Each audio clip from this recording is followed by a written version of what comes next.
let's get it going. So you founded Sneakerlah and you had a passion for sneakers since like how long ago? Since what age? I think it all started with my 21st birthday. We went, I'm 38 by the way, if you're guessing. Yeah. Still quite young, I think. Yes, so 21st birthday is quite a big deal in Malaysia. We're not really like the States or UK that we celebrate 16. 21 is like a big deal. So parents were like, oh, okay, let's go out for dinner, and brother bought me a drum, a snare drum. We both played the drum, so my brother bought me something for my birthday. My dad paid for dinner, and then after dinner we were walking out. We walked into this shoe store, New Balance. I walked in and I saw this shoe. I was like, wow, this is so nice. You know how you have that skill, kids, they have kids at 21 years old, I'm still a kid. You have that skill of asking for something but trying not to look like you're asking for something. Okay. Yeah, so it's, like, wow, this is so nice. Oh my goodness, this is so nice. Then my mom's like, you want it? I said, yeah, I want. The rest was history. So I think at the age of 21, it just started this whole rabbit hole of just being addicted to sneakers. I think that's when it first started. Yeah, and you come really far. So how many pairs have you owned since then? Own? So I do trade. I do after a while I trade that, I sell them off, I give them off. So if you say owned, I really can't keep track. I think it would be in the thousands. Most definitely. Currently in my house, I have close to about 300 pairs. Wow, like one for every day of the year. Almost every day. So that's the limit. Right. So I think it's quite interesting. Just now you mentioned that you could trade. So there's actually resale value for like exclusive limited edition sneakers. Yeah. So FYI, I'm releasing a shoe this weekend as well. Yeah. So it's a Mami Monster shoe. So we collaborated with A6, and A6 is a Japanese shoe brand, and Mami Monster is my childhood snack. I grew up on it. I love Mami Monster.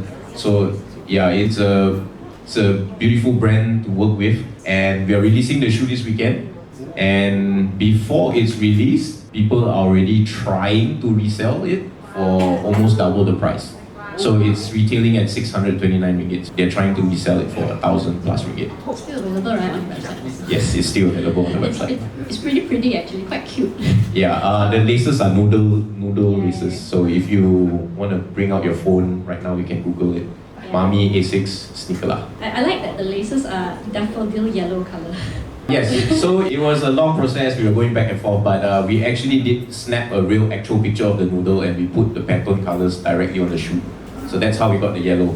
Yeah, very nice. Okay, tell us a little bit about your journey from being a sneakerhead enthusiast to actually being Sneakerlah and actually making it as big as it is now.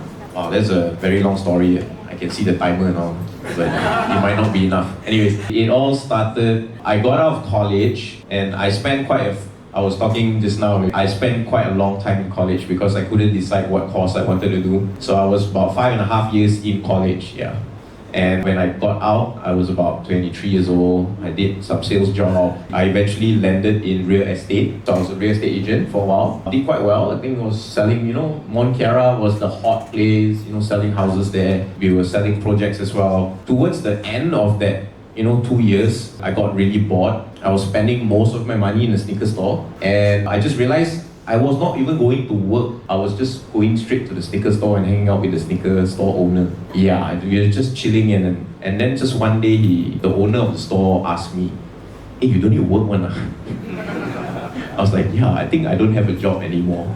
Then he was like, oh, why don't you just work here as a store guy? I was like, okay, I've never really thought about it, but yeah, sure. So at the age of 23, 24, almost like going to 24, I just decided to quit my real estate job and work in a 400 square feet shoe store. My mom was like, what in the world is happening to my son? She cannot brain it. So she visited the store, and it's like very, very small store, like 400 square feet. She told my aunts, my auntie, relatives, they all visited the store as well, and they're like, Bryan, what are you doing? At the time, I was working there for a year plus, and I proposed to Vera, and Vera also was asking me, was like, are you sure you want to get married? Are you still working in the shoe store, FYI, I resold sneakers, whatever that I have, or whatever in my collection, I sold them to fund the wedding, portion of the wedding. That guy knows what's up. From there, I was basically a stock boy, you call it a stock boy or like a retail staff.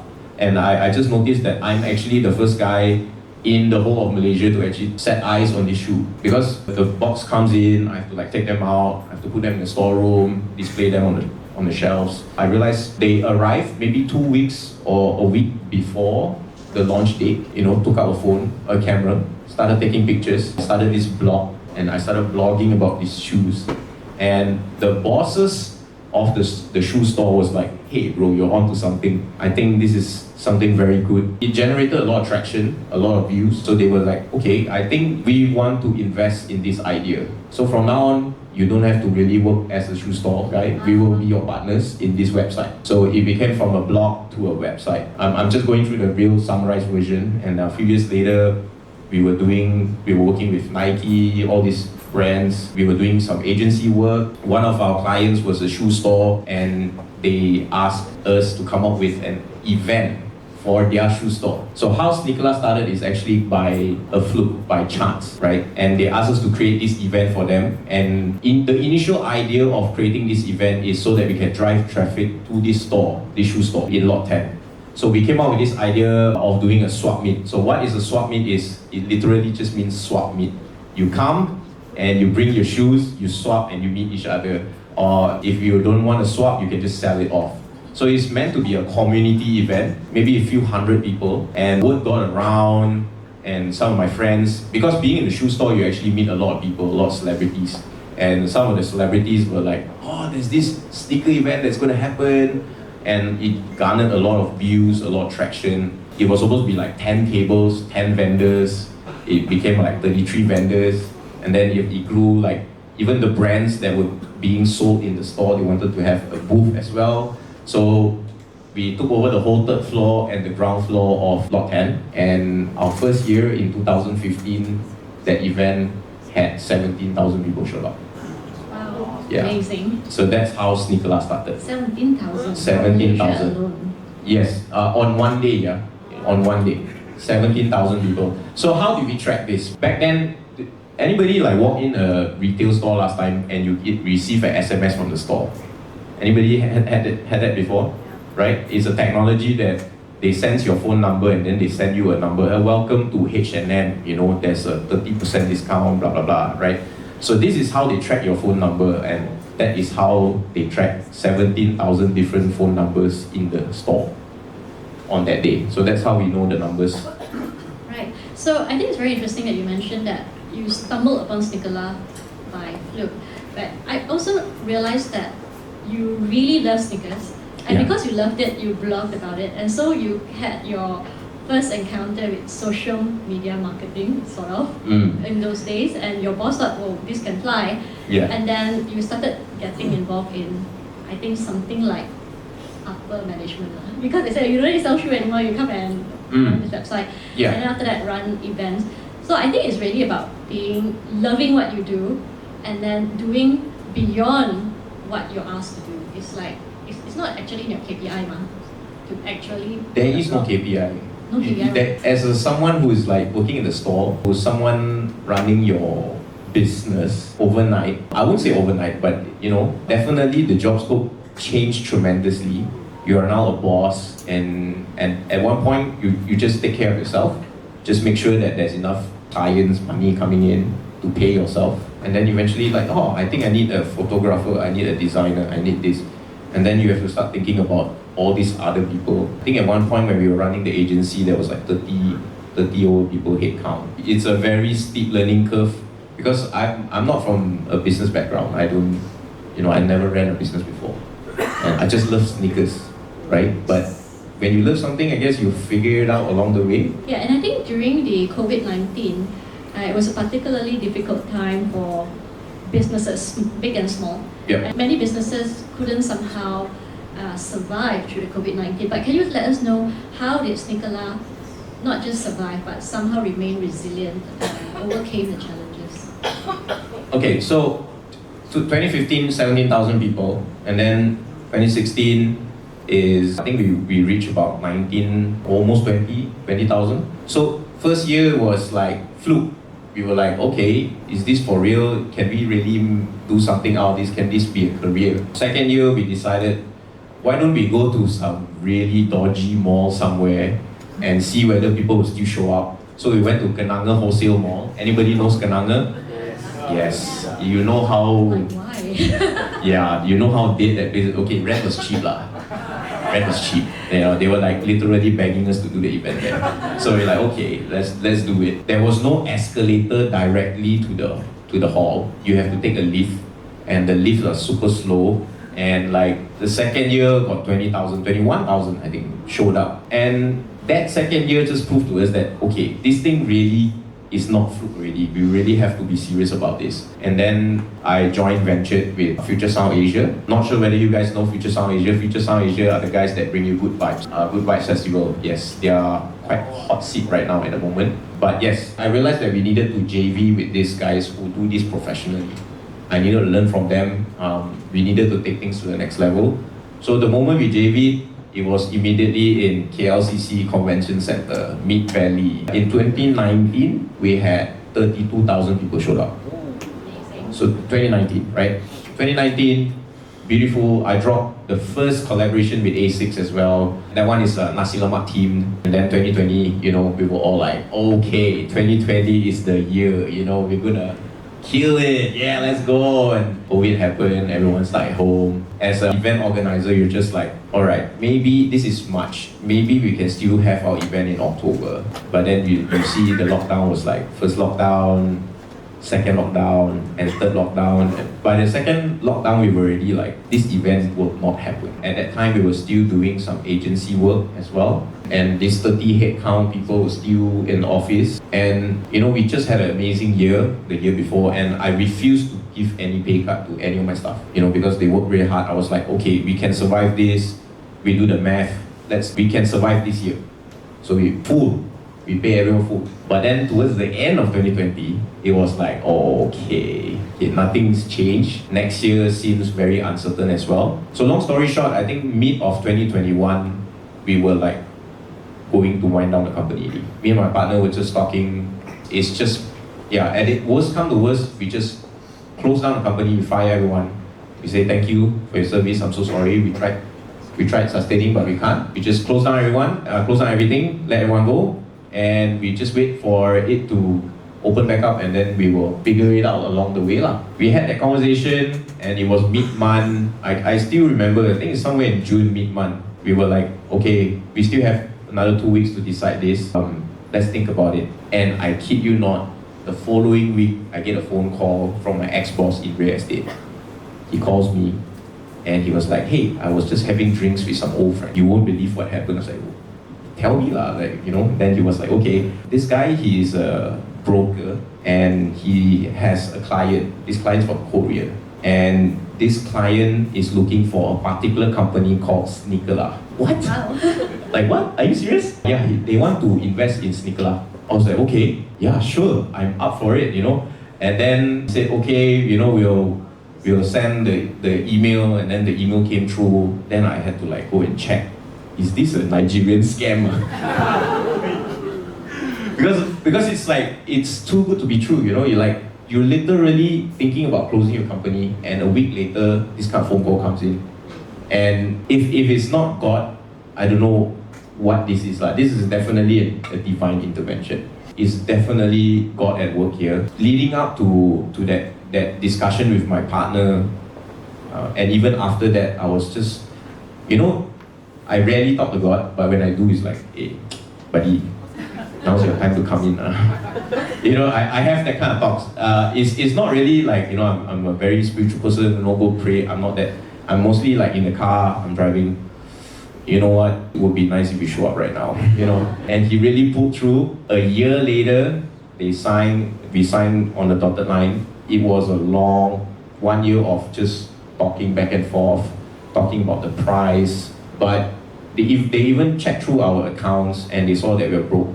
But they still gave us a very good valuation of close to 30 million ringgit. Wow. Yeah, and they bought 20% of it. So do the math. Yeah. Praise God. So, God showed up. Yes. 2022, yeah, that was when we signed. That's how we survived COVID. So, is there any personal highlights in your journey of being the boss of Sneakerlah, and or even your own personal life, how you saw God provided when there really was a need? Personally, it's always, I think sometimes when you pray for something, right, when you talk to God, like, hey, God, I want to be more patient, and like, I want to be like this, I want to be like that. Or, for example, let's use patience, because that's my thing. I used to be a very hot-headed guy, you know, I yell at my staff, and like, one day my staff just told me like, boss, you know, you're a bit crazy, right?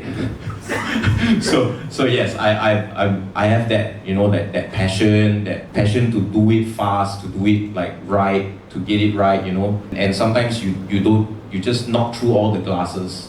You just, you know, as long as I get to the destination, I don't care how I get there.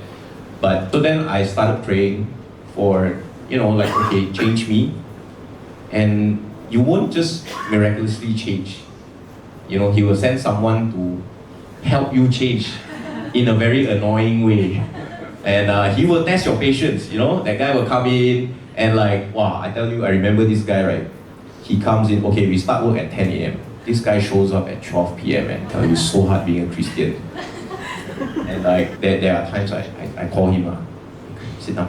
Can you tell me, is there any problem for you to show up on time to work? No, bro, you don't even call me boss, you call me bro. And he's like, I just have problem waking up. So I was like, okay lah, you know, you're a designer, I don't really care whether you come in on time. This is my way of like trying to not be so, like, must be my way. Not to be rigid. Yeah. So I'm just like, okay, I don't care what time you come in. Okay, as long as you finish all my work. Deal? Okay, deal. After we pass this deal, right, he shows up on time. So I'm like, oh my god, this guy. So yeah, this is just one of the examples. And I feel like, what was the question again? Like how... intimidated. No.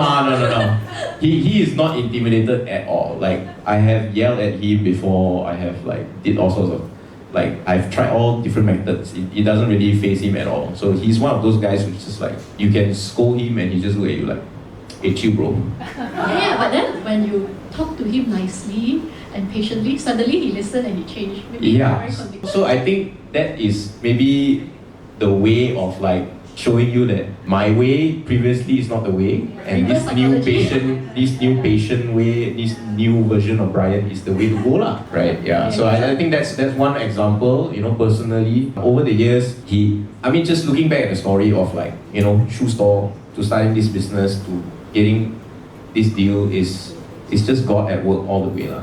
And I think I really admire your love story in that you worked hard at the shoe store and then you proposed to Vera at a pretty young age, and she actually like, are you sure you want to do this? But she still like accepted your proposal, and then you know, the rest was history.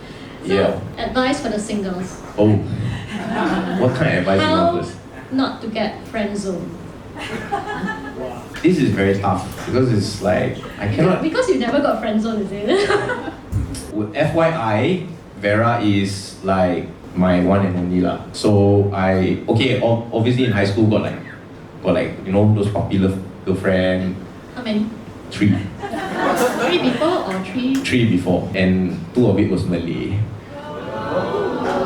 Yeah, one of them were wearing tudongs also. I'm like, So I got together with Vera when I was 18, and very young age. Proposed when I was like 25. Yeah, so we got married 26. So don't really have any experience being friend zoned because she was there from like, you know, college, young working adult, fatherhood until recently lah.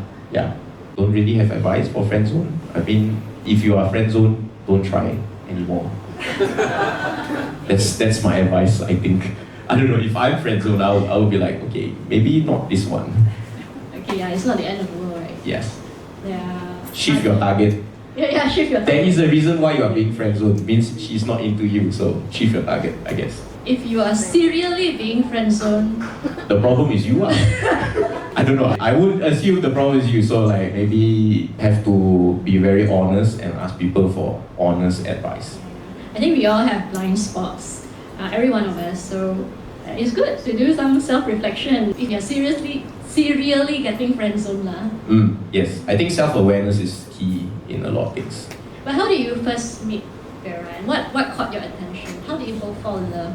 I was playing drums in church. She walked in with her mom and dad. I looked at her. Okay, not bad. The rest is history.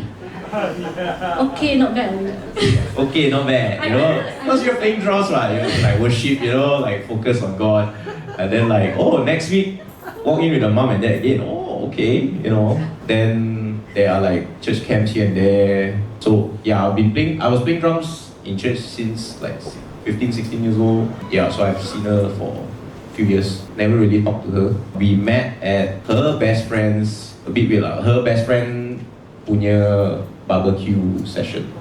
And we met at the house. So you spent a few years looking at her in church, but you never said anything to her until you met her at best friend barbecue. Yes, timing is key. Yeah, to get out of the friend zone as well. Okay. Pro tip. Yeah. Timing is everything actually. Okay, so I think like in your journey through Sneakerlah, Vera has also been a very crucial support. I think she was also involved in one of your collaborations with Six or something, is it? Basically, you know, we've been together since I was 18, so she's there for every step of the way lah. So I think you had some really some nice collaborations with Aces, with the Nasi Lemak, like you mentioned, and also the Teh Tarik series. Yes. Very nice. And I also note like you love shoes. So who has more shoes, you or Vera? Definitely me. Yeah, I am the one buying shoes for her. So she's like, oh, shoes again lah. How do you know what she likes? She doesn't know what she likes in terms of shoes.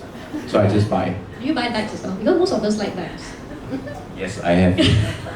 Okay. So I note that Vera has been very crucial in your journey, like since you were 18, since you were a teenager, and also supporting you and being your beloved wife, even in the setting up of Sneakerlah. And I'm really sorry about what happened about Vera's passing and going home to the Lord. Can you tell us a little bit about that journey, about how you journeyed with her from the time of the diagnosis and through all the way through? So it's quite a real roller coaster if I'm being honest. Like you just imagine we closed this deal, you know, in 2022. And and then we dropped the Teh Tarik as well in 2022. So you were like, you're talking about high of highs, right? Like, you know, you close this multi-million deal, you sold a few thousand pairs of shoes, you know, like you're up there, you're like, okay, next year's gonna be the year. And also the year before, 2021, she just did her mastectomy as well. So we found a lump and she did her mastectomy on her right breast and she was declared free of cancer after that. So, you know, that was like, okay, COVID season, almost lose the company, you know, then wow, breast cancer scare, and then 2022, you're like up there, and then 2023 is like, just one day, she told me like, oh, something is wrong, I can't really feel my arms and my legs, and you know, it's a bit numb, so I feel weird, and it was occurring more and more often. We thought she was getting a stroke, we thought. And so we brought her to see a few specialists, like acupuncture lah, this lah, that. Didn't help. Until one day, she went to work. She still drove to work actually, which was very dangerous. And then she just said, hey, you need to come pick me up. I don't think I can drive. So I rushed there, I picked her up. I immediately brought her to the emergency. So we did a scan, and we found that there was like 20 to 30 lumps in her brain. And we thought it was a stroke, but it was not, because her left side of her face is drooping and her right side of the body don't have control. So it's actually a cross. If it's a stroke, it's all on one side. So we quickly checked her into the hospital. There was a lot of like, you know, procedures that were done. I think she was in the hospital for 11 days. And the doctor was like, doctors being doctors, it's very bad, it's very tough. Most likely she's not going to make it. Very, very, very difficult, you know, all these kind of things. But after 11 days in there, doing a few treatments, she could walk, she could talk already. She checked out. When she checked out, the doctor came up to her and said, "Don't worry lah, you'll be fine." I was like, this guy, I really want to punch you, man. But yeah, he put her on, like, the doctor recommended a schedule of chemotherapy to do and some other treatment for her brain as well. So the brain got 20 to 30 lumps. I can't remember exactly how many, because some of it is very small. And then she's got some in her organs, bones as well. It already metastasized everywhere lah, can say lah. And then fast forward to 2023, somewhere in July, just few months later, July, we did another scan. And the doctor said good news, 90% cleared. Wow, amazing. Yeah, brain almost gone, all 90% cleared, 10% left. So he says, we'll just do another round of chemo. After that, we'll rest your body for 2 months. Then we'll come back to another scan. All in all, we waited, we did the whole thing, and then we did another scan in November. And that's when they found it has spread again. This time, it's even worse than the previous time. And yeah, she passed.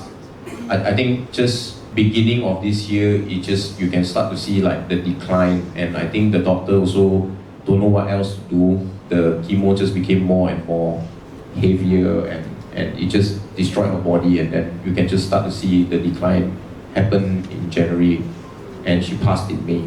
Yeah, I'm really sorry about that, Bryan. I know that this is still very fresh, very raw.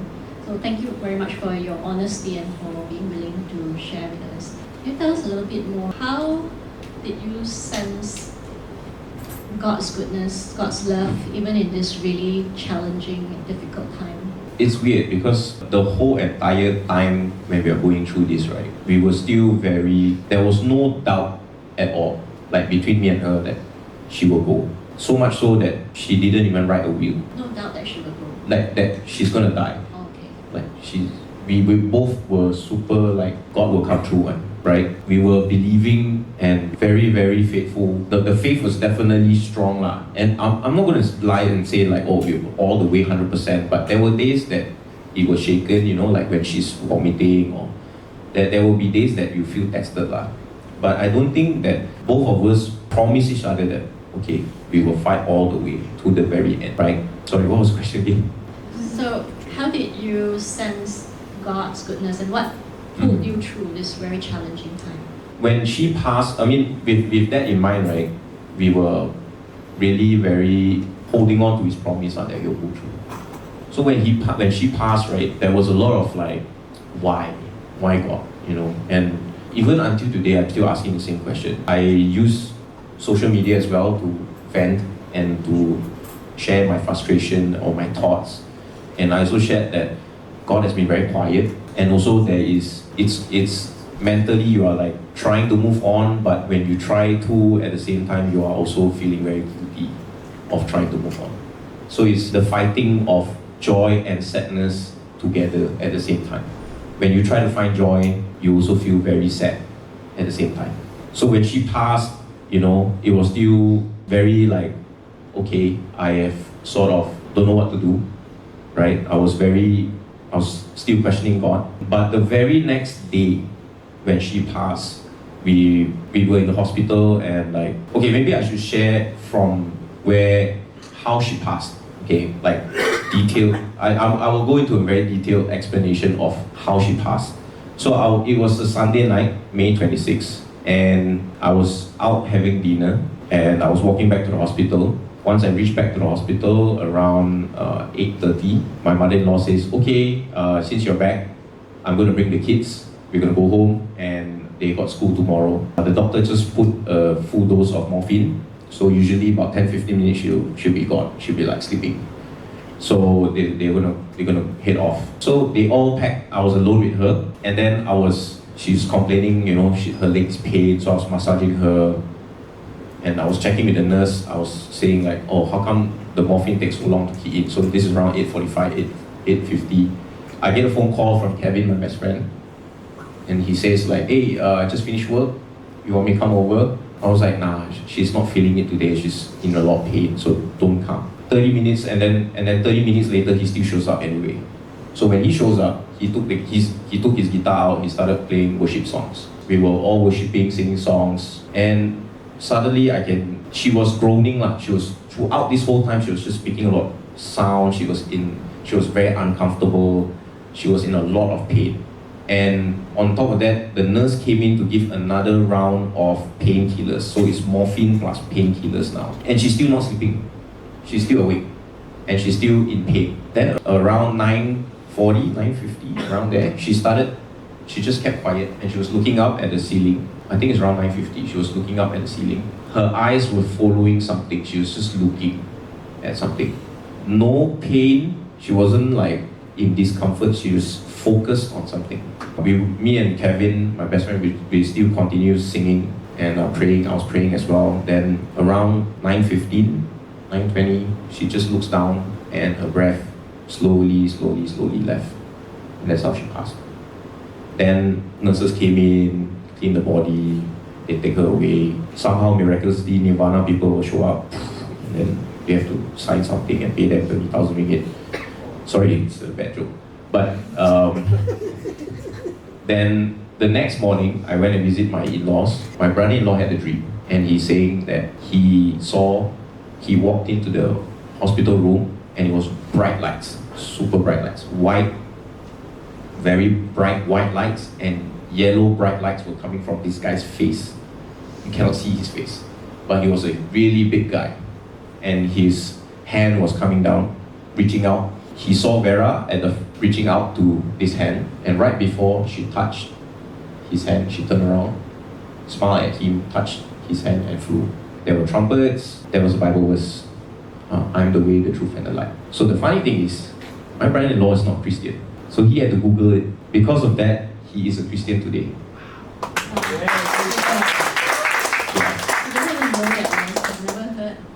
He's not a Christian, and he's a practicing Buddhist. You know, he wears an amulet. He has an idol at home. That is my brother-in-law. Kevin, on the other hand, he's going through something personal in his life, and he used to serve in church. He's a really, a youth leader, serves a lot, but he just backslided, doesn't go to church anymore. He has a very, very close relationship with God. He talks to God, he prays, but because of what happened personally, he just totally backslided. And he has not talked to God haven't heard his voice in years, because we talk about this kind of stuff. He told me. When he closed the phone, when I told him don't come to the hospital that night, when he closed the phone, when he was driving, he heard a voice clearly told him, go to the hospital. And he went. He reached there and he heard the voice again, said, pick up your guitar and play now. So he was there and play songs. He was, I don't know, I think God just sent him there to be there with me, in some ways. And to see her go, he was one of my best men at my wedding as well. Yeah, he's going back to church now. Wow, praise God. I see him regularly in church. I think this whole experience, one more person, which is my brother's girlfriend. Not a Christian, nothing, not a believer. She was there for the whole process, funeral and everything. She just one day woke up and said, I had a dream. And in that dream, my dad was preaching the gospel to her. My dad, in her dream, was preaching about Jesus to her. She's never had a dream like that. And she was talking to my mom, and my mom led her through the sinner's prayer, and she's a Christian now. So, on one hand, there's this, as I said, joy and sadness. Like sadness, yes, she's gone, but on the other hand, all these things are happening around me. It is definitely God at work. Maybe it's not time for me to know why she has to leave so early. But I'm not. It has not wavered my faith, lah. In that sense, I will still trust in Him and wait on His timing. Thanks for sharing from your heart on that, Bryan. And I think it's such a beautiful thing that you have a really beautiful love with Vera, because we all want that, don't we? At the end of the day, who we marry matters, and we want to marry someone where we can have a love that stands the test of time and stands the test of adversity. And I think you modeled that and above and beyond. I'm sure Vera is very proud of you. Yeah, I would hope so. I mean, she's watched me grow up, from a college student all the way up to where it is now. So I think, the only reason, one of the few reasons why I'm still out and about talking about this and very positive in spirit is I owe it to her. I also want to honor her life and what she's given me as a spouse and the love that she's given me. I want to honor that and to share her story and to make sure that she's also left me with two beautiful daughters. And I need to set a good example instead of sitting at home crying and blaming God, being bitter. This way is a better way to honor her and to honor God as well. Right, thanks for sharing that. So Bryan, can you share with us, how do you cope with this grief? What would you say for others out there who are also coping with the grief of losing a loved one? I think acceptance is key. You have to accept. I think one of the reasons why when they were cleaning her body, every single process from then when she passed all the way until they put her in the cremation, right? I wanted to be there to look at it. And I think that is my way of processing that she's no longer here. I think that's one way of acceptance. And on top of that, you also have to think about the amount of sacrifice, the amount of love that she's given. There's many roads to take down this road of grief. I don't know, maybe if I don't have kids, it would have been totally different, right? If I don't have kids, I would have been the outcome of this would be very different. I feel that my two kids still remember her in a very good way, and I think the most important way is to really honor this life that has no longer here. I don't take this lightly because I think what we have, me and Vera, is something I think I'm aware that is actually quite rare, to be together at a very young age, to actually know what is love at a very young age, to actually go through all this, taking care of her at the end of her life, cleaning her, bathing her, all this. And I think you just have to honor that and just remember that, you do your best. Everything else is God's plan, God's will, God's timing.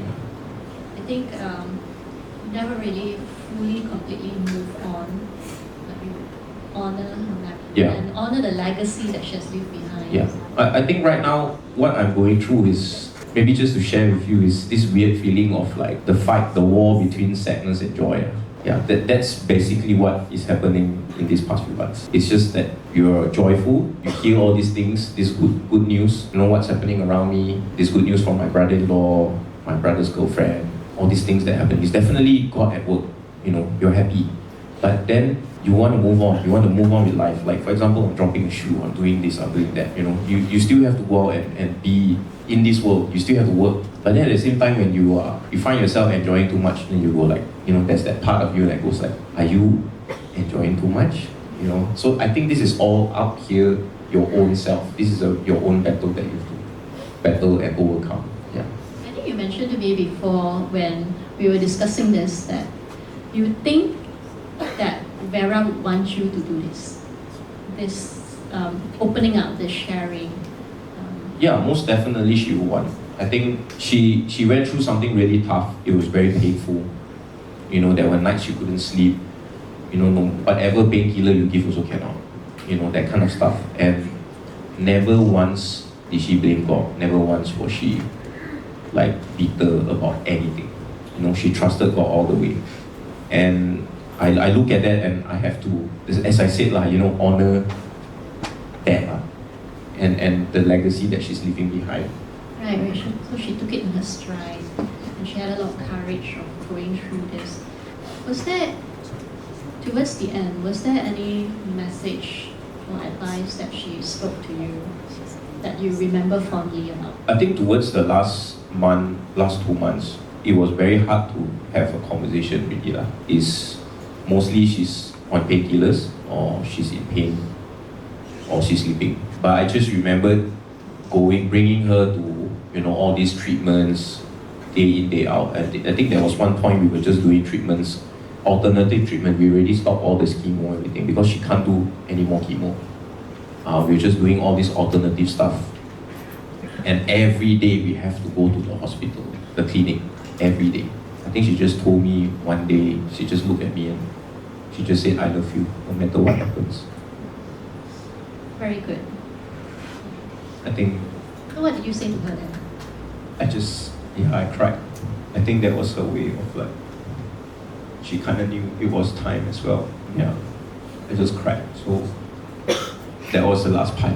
After that, it was just me trying to like just tell her like, don't give up. You know, we can still fight this. And she was like, yeah. You know, she would say stuff like, after this we can go to holiday. You know, she was still looking.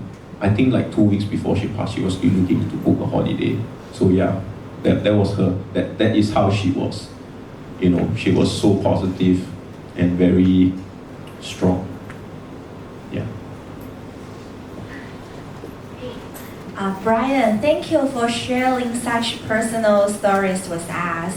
Since today is a hard talk, would you mind also sharing a bit about yourself, like your favorite sports, and out of your 300 plus sneaker collection, which pair is your favorite? My current sport is actually running right now. I just ran a half marathon 2 weeks ago. Almost didn't make it, but yes, that is my. And my favorite pair is actually my own pairs that I create with ASICs. So I'm being biased. But if you ask me to choose between the four, I would say I like the first one, because the first one, which is the Nasi Lemak, which is the one that started it all for me in terms of sneaker collaborations. I hope that answers the question. Sorry, I didn't hear clearly. What's your favorite sport? Running, marathon, jogging. Or jogging? Jogging, yeah. Oh, okay, thank you. Welcome. Thank you. Any other questions from the floor? I think I've asked a lot. So if anyone wants to ask, now's the time. And Don't feel shy. I'm actually very, very open. You can ask me anything. Yeah, it can be very personal as well. So actually, while we're waiting for them, Yeah. Can't help myself. Sorry, Bryan, I'm Eric. Hi, Eric. Yeah, since you're a drummer, right, and we are short of drummers, do you still drum? I haven't drummed in a long, long time, so many years. The drum set is rotting at home as well, so that was one of the things Vera wanted me to throw out. She was like, get rid of it. So like, oh. But yeah, it's still there. right? Okay, thank you for the question. Pretty quiet, but so if you're not going to ask a question, I'm going to squeeze in one more. Yeah, sure. So how do you know she's the one?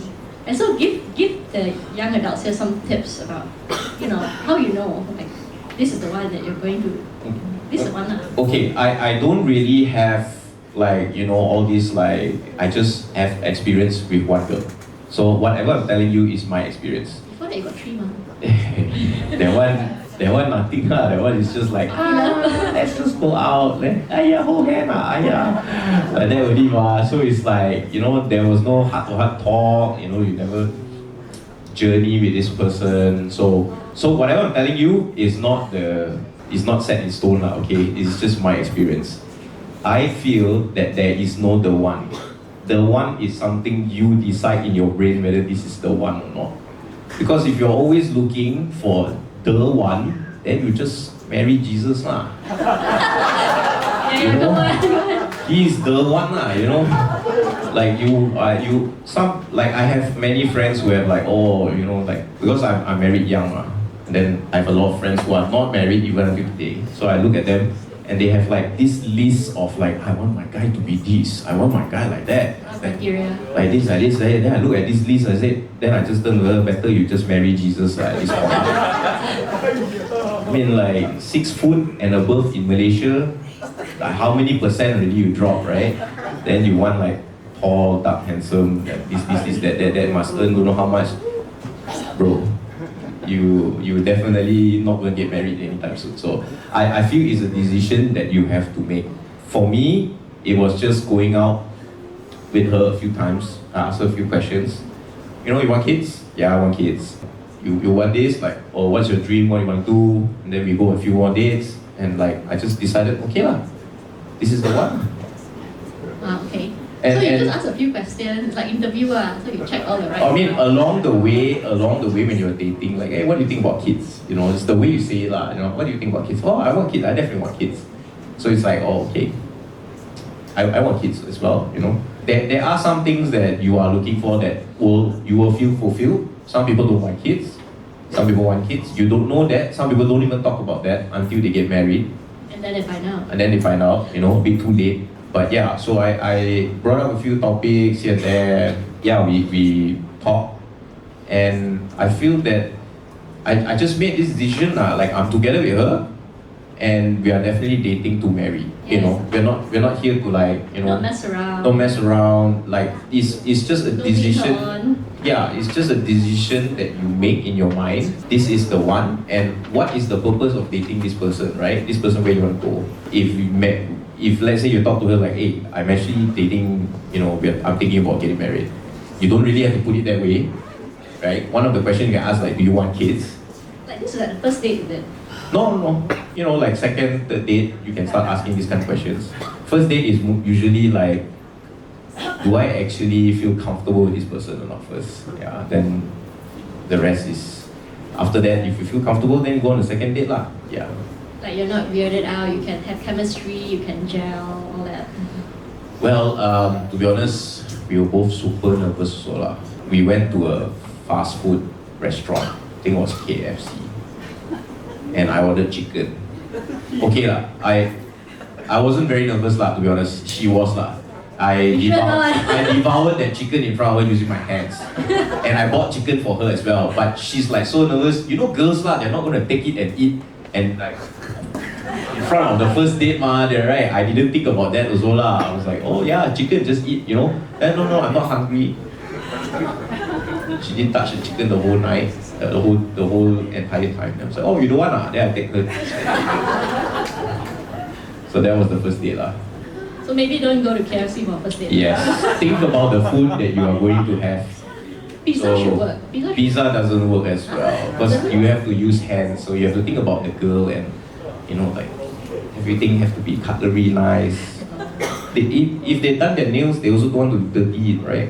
So you have to think. Oh. But Bryan, you want to know what was one of the first few questions I got on my date? Okay. Do you read your Bible every day? Oh, wow, very high criteria. I was floored. What question is this? Did you ask that? Oh my god. What do you think? Oh wow. Okay. I probably will never ask that question because I don't read the Bible every day as well. Although my dad is a pastor, ex-pastor, but yeah, no. Wow, PK. Yes. Pastor's kid. Yeah, pastor's kid. Pai Kiang. Okay, but we deviate. Let's swing the focus back on you. I think we have a question from Jessie. Hi, Bryan. Hi. Jessie. Hi, Thanks for Jessie. sharing. It was really touching. Just one question. As you were saying that you were doing property and then you went into doing sales at a sneaker shop. Yeah. So were you dating Mira at the time, and what was her response? Yeah. As a sneaker shop, doing your own business. What was he supportive, or was he like She was definitely kind of like, are you sure? Because I was dating her when I was 18. So when I was in the store, I was already like 23, 24. So she's definitely like, and I have to give up weekends, yeah.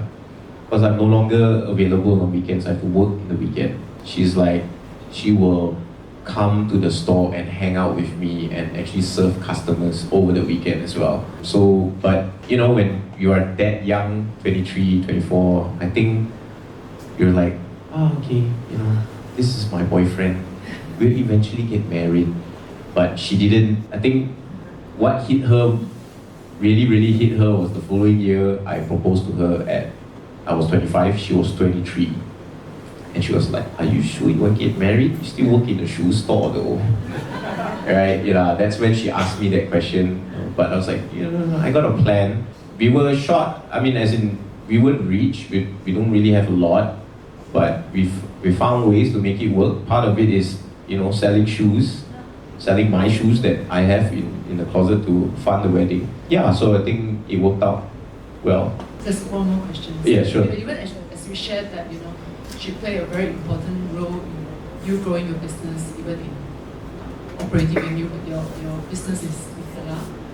So with her passing, how did you adjust and even, to fill the void in your life? Are you asking whether I'm dating now? Oh, okay.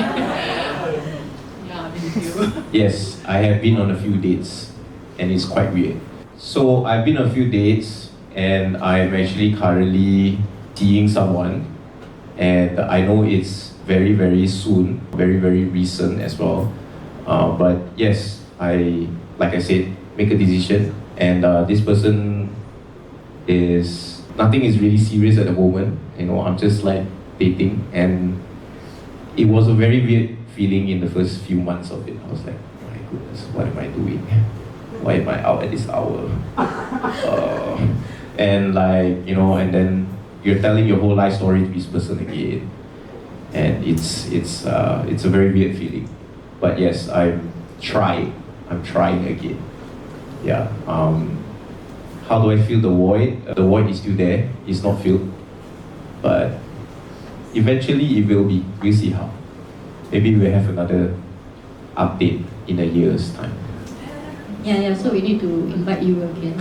But I think, thank you very much. I think we're running out of time for Q&A, but please feel free to approach Bryan and to ask your questions personally. Before we close, can I just invite Pastor Joel? Can we just pray for you? Yeah, sure.